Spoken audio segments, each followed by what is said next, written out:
Well, I'm Bryce on a farm here on Inch Island along with my wife Bryce. We run a flock of about 400 sheep and we rear lambs to send to the factory. I've lived here all my life. It's a farm that my grandparents owned. I do a small bit of tillage. We have 20 or so acres of spring oats. I include onto that the wildlife plots and the partridge measure. I have a fair bit of forestry. I have 60 or 70 acres of forestry, some of which is oak woodland. We're on the shores of Lough Swilly and we have a piece here along the shoreline which is quite a mix of the types of plants you would find on sand dunes and that kind of thing. We're standing here on one of our partridge strips. It's sown specifically for partridge, but all wildlife benefits. Today we have a lot of blossom on the fodder radish. It's quite a fast growing plant, produces a lot of blossom at this time of year, and later on in the year it produces a seed pod which is very attractive to all the finch family, linnets in particular. It wouldn't surprise me to have 1,000 linnets here come in the winter time on feeding on the seed pods of this stuff. We have triticale, which is basically a grain. It's a hybrid. It's long standing, it stands into Christmas, it doesn't fall down flat like other grains. It stays up on its feet and provides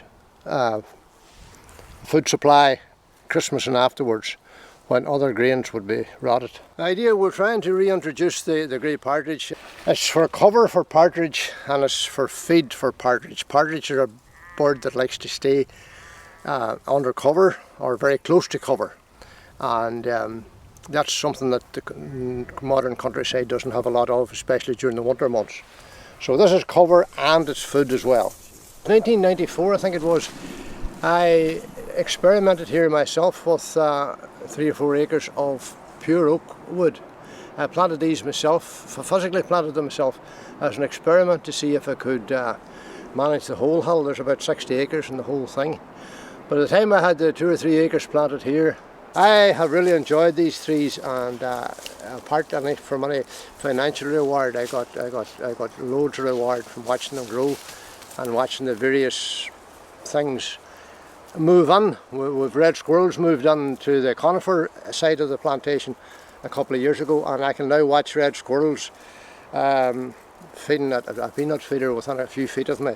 Red squirrels there never was red squirrels in Inch Island until the trees were planted, and they managed to find their own way in, which goes to show that if you have a habitat of any description, if it suits something, they'll always turn up. The red squirrels turned up of their own accord. Here we have a male grey partridge, male because of a wee bit of colour on his face and his horseshoe on his breast. This bird is kept for captive breeding. His mate's in the pen there. We keep them over and they lay around about 20 eggs in a season, and we can either take the eggs and hatch them under a banty, or we can lay them, and sometimes, not every time, but sometimes the hen partridge makes quite a good job of hatching them herself. But when they're hatched, they're very, very small, size of a good bumblebee, so they have a lot of hazards to overcome, both in captivity and in the wild. They died out as a native bird around about 1960. I can remember just the last of the genuine wild birds about 1960. And with the increase in intensification of agriculture, pesticides, herbicides and all the other sides you can mention, this is one of the things that suffered, along with quite a few other things. But in the background here behind me you can see we have left a path, really just a path for walking through hopefully what will be the plantation in years to come, and as far as the pond. And on either side of the path we've planted rowan and crabapple, time about, and we put them into the tree shelters to try and give them a start. So hopefully we'll have a crabapple, a rowan all the way in. It'll help to put a border on the path. All around Oatsfield here now we have these plots for the benefit of wildlife, partridge in particular and wildlife in general.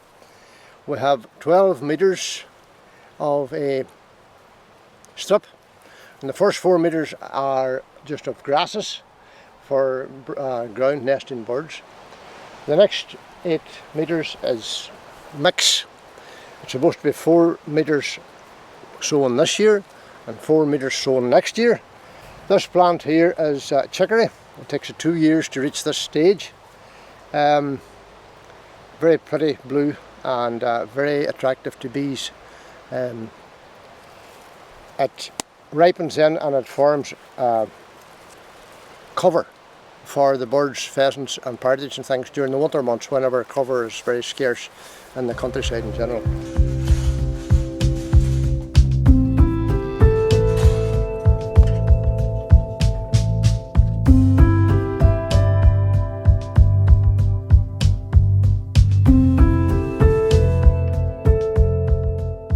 Don't be too tidy. Don't cut your hedge every year. If you have a hedge, if you have a thorn hedge and there's no white blossoms on it in the month of May, then you don't have a hedge. You have a bundle of sticks, then there's no life on it. Leave your hedge alone. If you don't need to cut it, then you don't need to cut every hedge every year.